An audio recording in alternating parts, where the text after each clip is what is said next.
Welcome to the channel. In this video today we're going to be doing something a little bit different. We're going to be going over a tank build for the Warden, and at the same time we're going to be doing a build review, more or less.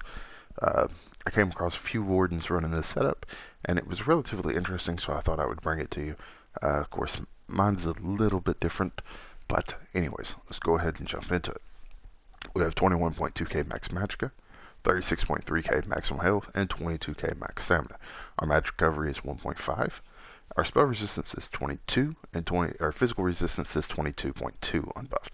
I have 34 points into magicka, 18 points into health, and 12 into stamina. The food that we're running is basic tri-staff food, and the boon that we're running is the atro for the additional magic recovery. Champion points.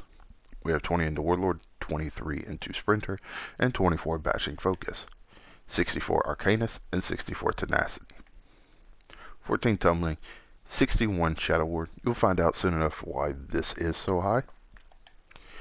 We have 64 Blessed, 33 Physical Weapon Expert, 40 Master at Arms, 40 Thermometage, 28 Piercing, 65 Mighty. Of course, these don't really... Thermometage might matter a little bit more, so you might want to add some points to it, but Piercing and Mighty these don't really play much of a factor. But Blessed here is just to increase our healing. And then we have 28 Ironclad, 34 Spell Shield, 64 Hardy, 64 Elemental Defender, 11 Bastion, 32 Quick Recovery, and 37 Heavy Armor Focus. So, now the first 5-piece set we're running is Frozen Watcher. Now, I was seeing this was pretty much the common theme set for most of the Warden tanks that I was running with for some reason. Basically, they were running infused chest. You know, you want infused chest. I have a sturdy chest, sturdy waist, sturdy gloves, infused legs, and sturdy boots. And we're running this all 5 on the body. Now, what Frozen Watcher does, it gives us max stamina, max health, max stamina, and you summon a blizzard around you while blocking, inflicting 1.2k frost damage every 1 second to enemies within your blizzard. Your blizzard has a 15% chance of inflicting chilled on enemies damaged. So, basically, this big tornado deals ice damage while people are in it, only while you're blocking. Keep that in mind. So if you drop your block, it goes away. You can block cast, and it will still work. Just show off a few things there. And it will work, but it does drop off for like a split second when you bar swap as well. So, now, the second 5-piece set is Ice Furnace. This set, well, Frozen Watcher comes from Depths of Molitar, if you want to farm that. So, Ice Furnace here comes from Dire Frost, and we're running an Infused Axe with a Weakening enchant, a Sturdy Shield with max health, and an Infused Ice Staff with a Crusher enchant on the back bar. So, Crusher, of course, reduces the physical and spell resistance, and Weakening reduces their weapon and spell damage.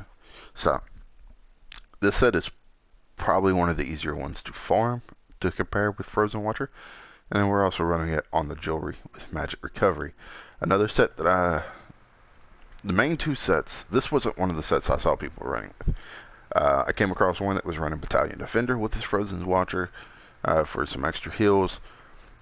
Came across one running Icy Conjurer. Basically, when they would apply a chill to somebody, they would send out a wreath to deal 23.3k frost damage over 8 seconds. That's pretty massive for the DPS as well. And then some people were running Azura's Blight. Now, Battalion Defender is a PvP set. It basically just re-heals you. Every time you block, you get some healing. It's a nice little self-healing set. Icy Conjurer comes from Frost Vault. It's a magic set, so you would definitely have to farm the weapons and jewelry to wear. And it gives you Arcane over Healthy, where Ice Furnace is a heavy armor set. Azura's Blight is a medium armor set, so it will give you stamina, and that comes from, I can't say the name properly, so I'm just going to pull it up here and let you see. It is Lair, a layer of marsupial. Let's just go with that. I know it's completely wrong, but it comes from this dungeon. So, I think it's Lair of Marsalok. So, there you go. Either way, Ice Furnace comes from Dire Frost and is probably one of the better, easier sets to farm. Because, as you can see, the Ice Staff is a named weapon. The axe is a named weapon. This comes from, I believe this drops off Ice Heart. The axe drops off the Frost Staff drops off the final boss. Troll Tooth drops from the very troll at the very beginning. And there is, I want to say there's also a named ring. I'm not 100% sure on that though. But I do have 2 Ice Furnace rings. I don't think I've seen, there might not be a named ring. So, but there is a named necklace, and there is a named Frost Staff and a named Ice Staff that both come infused. So they both already come in the traits that you want. So basically, you know, while you're farming the shield, you should be able to get those drops. So, now, the monster set we're running, I'm running Bloodspawn. Every one of the Warden tanks was running Ice Heart. Ice Heart, basically, when you deal critical damage, you get that ice shield around you that absorbs damage, and while it's there, it deals out cold damage. I get it, but we're wanting to deal damage a lot, which requires our ultimate, so we're running Bloodspawn. We're running a light infused helmet, max health, medium shoulders with max health. And basically what this set does, it gives us stamina recovery, and when you take damage, you have a 6% chance to generate 8 ultimate, increase your physical and spell resistance by 3.1k for 5 seconds. This effect can occur once every 5 seconds. So basically, while we're getting hit, we're going to be getting our ultimate pack. But let me show you something with Ice Furnace and Frozen Watcher. See that fire ticking on him? That is basically Frozen Watcher proccing Ice Furnace. Now, it will proc with any cold damage. Now, they took away the morph to that. So every time that procs, they're taking damage. And it even procs off of your basic wall of elements that you'll have down. So, Ice Furnace to me seemed like the better choice to pair with this over Icy Conjurer and stuff like that. But by all means, Icy Conjurer is a huge set as well. I would recommend that. Skills, we're running Pierced Armor, your basic taunt, flex enemy with major fracture and major breach, reduce their physical and spell resistance by 5.2 for 15 seconds. This is your taunt. Definitely try to reapply it. You'll see it up there, it's the very last one. Try to reapply it around the 2-second mark before it ends, so that way you never lose aggro. Going back to trying to get our ultimate regen as quick as possible, we're using Heroic Slasher. This is going to give us some physical damage. We're going to afflict the enemy with minor maim, reducing our damage done by 15%. Plus, we're going to gain minor heroism, granting you 1 ultimate every 1.5 seconds for 12 seconds. So between this and Bloodspawn, we'll have our ultimate back up pretty quick. If you want to go even faster with your ultimate, I'd recommend a Nord, because it generates ultimate within its passive, racial passive. And then we have Polar Wind here. Envelop yourself into winter winds, instantly healing for 10.8k health and additional 1.2 health every 1 second over 5 seconds. The wind also sweeps out in search of an ally within 12 meters, healing them for 10.8k health. While the effect persists, the winds pulse outwards, dealing 853 frost damage every 1 second to nearby enemies. Healing from this ability scales with your max health. Now, this is our heal, but we're also using it for the ice damage, because it also procs Frozen Watchers, our Ice Furnace, because there will be times where we have to drop block or we can't hold block for whatever reason. So at least this way, Ice Furnace will still be proccing with this. So then we have Shimmering Shields. Spin a shield of ice around you, absorbing up to 63.5k damage from 3 projectiles. Each time you absorb a projectile, restore 806 magicka and gain major heroism for 6 seconds, granting you 3 ultimate every 1.5 seconds. Again, this is really nice with archers around in the mobs. It just allows us to get back more ultimate. And then we have Blue Netcher. You call a Bull Netch to your side, which restores 4.9k stamina to you over 25 seconds and grants you major brutality and sorcery, increasing your weapon and spell damage by 20%. Every 5 seconds, the Netch removes 1 negative effect from you. Now, you can go with the Magical Morph if you want. You know, if you have somebody throwing you shards and stuff like that, you're not really going to run out of stamina. But your Magicka may be a different question. We do have a good source of recovery at 1.5, but if you feel like that isn't enough, change this to the one that gives you Magicka back instead of stamina. So, you know, you can pop the shards, you can pop orbs, whatever, to get your stamina back, because we do have more stamina than Magicka. And then that right there could be a way to maintain Magicka if you want to go that route. It's up to you, though. Dealer's choice. And then we have Northern Storm.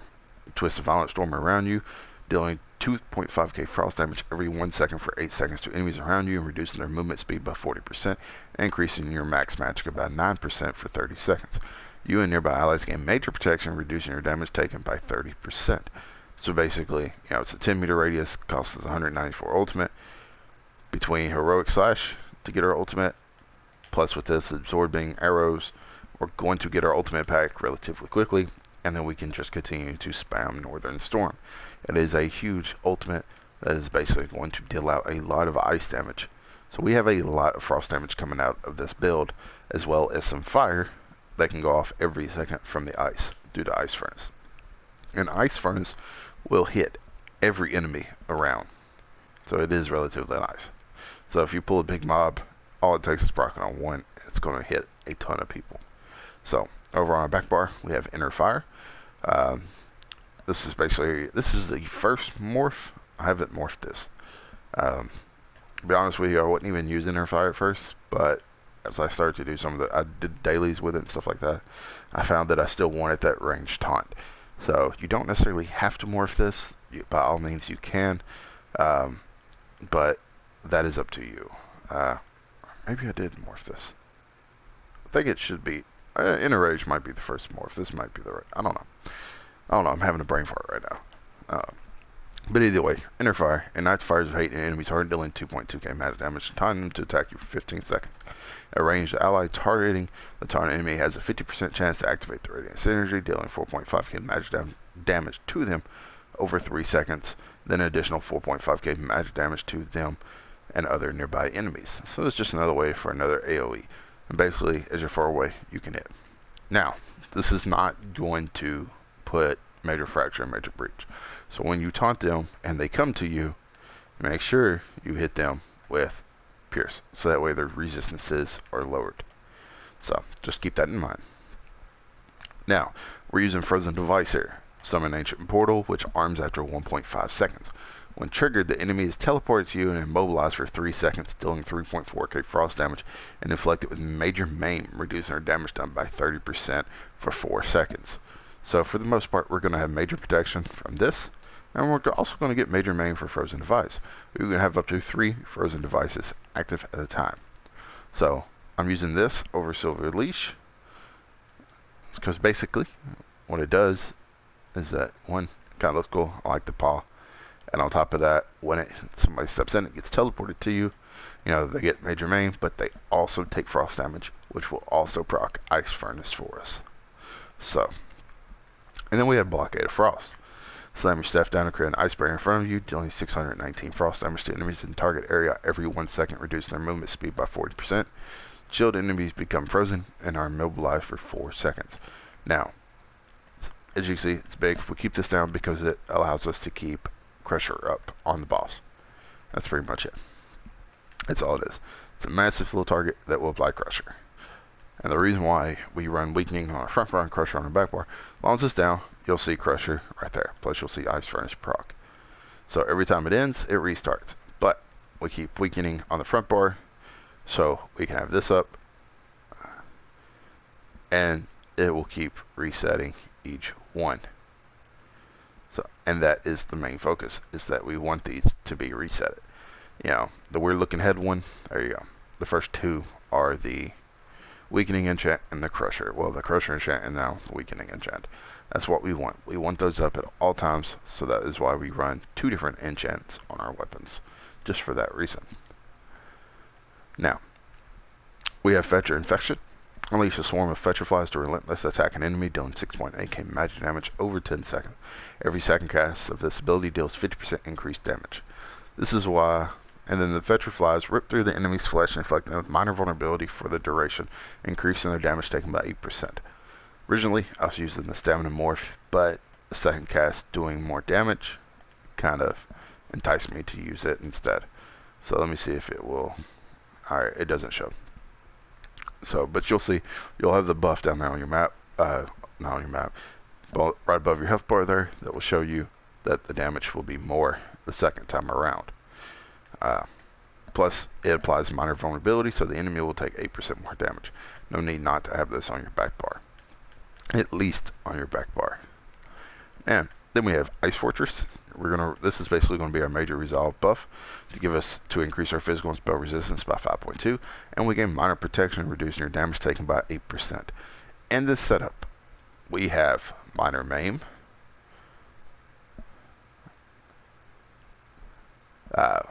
major protection, minor vulnerability, minor protection. So we get major protection and minor protection and minor maim and major maim. So we literally end minor vulnerability. The only thing we do not apply is major vulnerability. So this set is a good all-around set, even with the sets that we are running. The abilities there will kind of make up for not having like Alkosh and stuff like that, or it'll make up for that what we don't have by applying major buffs and minor buffs to the rest of the group, or debuffing the enemy. So that is something to take into consideration while running this. And basically, Ice Fortress is going to increase our resistances around 27.3 and 27.5, and then when Blood Spawn procs, it's going to give us another 3.1. So we're going to be at around 31k. So cap is around 32. So we're going to be right there up under cap, but hey, those reasons I haven't had any trouble with that. Now, our back bar ultimate is Enchanted Forest. We're going to swell a healing force at the target location, instantly healing the most injured friendly target for 5.1k health. The force continues to heal you and your allies in the area for 1.7k health every 1 second for 6 seconds. You generate 20 ultimate if the initial heal is used on a friendly target under 50% health. Honestly, the only time I really use this ultimate is if I need to res somebody, and then I'll make sure that my buffs are active. I've got all this up, and then I will drop a forest to res somebody, so that way I stay alive. But for the most part, I'm using Northern Storm. Now, onto, I guess that's pretty much the build. But now, I will say this. When it came to the build in general, it was a fun build. I also decided to take it out. I had a bunch of in-bin pieces from when I was farming Scavenging Demise. That's where I kind of collected the set, so I gave it a shot. I did take it out into PvP as well to try tanking the bosses while I was Telvar farming, and it was really fun. It really stopped a lot of people from sneaking up on us to try to gank, because this right here would basically pull them out of Invis. So it was relatively interesting using it to tank the mobs in Telvar. It was a pretty decent setup to tank it through PvE. I didn't try any of the major harder contents with it. I just ran the dailies with it. I think I did Dark Shades 2. No, I did Venice South 2, City of Ash 2. We did both of those vet hard mode, and then we did Lair as well, and then we did that on just basic vet. The randoms in the group, we didn't really have the DPS to do hard mode, or did they know the mechanics? So we just kind of left it alone. So I didn't have much issues running with this. Running the setup, I will say it felt a little weird at first trying to maintain block all the time. But if you just kind of relax and get over that for a little bit, it will still do damage. And it does help out with the DPS as well. I would say I did find it pretty easy running through certain groups. Ice Furnace is probably the easier set to farm, but I would probably recommend Icy Conjurer as the sets to run on the Jewelry and Sword and Board and Ice Staff if you can get it. The set is just it's just got a lot of power to it for a single target, especially for the boss and stuff like that. When it comes to adds, Ice Furnace really does some damage, but when it comes to just the solid boss by itself, you can really see a drop in the DPS. But that is just my opinion on this setup. It is a fun setup to run, I will say that. I did have a blast running it, just watching the damage go off. Because as you can see, let's go ahead and buff up. I'll save my ultimate, so we'll apply everything here. And you can see, it is quite a bit of numbers just going off while we're just standing here. So, you can do quite a bit of damage with this setup. So, It was fun questing in. It did make questing as a tank a whole lot easier, I will say. But overall, it's not a bad setup if you just want to have fun. Is this something that I would take into a trial? Absolutely not. But 4-man content, especially with randoms, any extra DPS helps. So if you enjoy, I hope you enjoy it. If you do decide to use it, hey, run whatever makes you have fun. That's all I can say. So until next time, I hope you take care and have a great time. Later.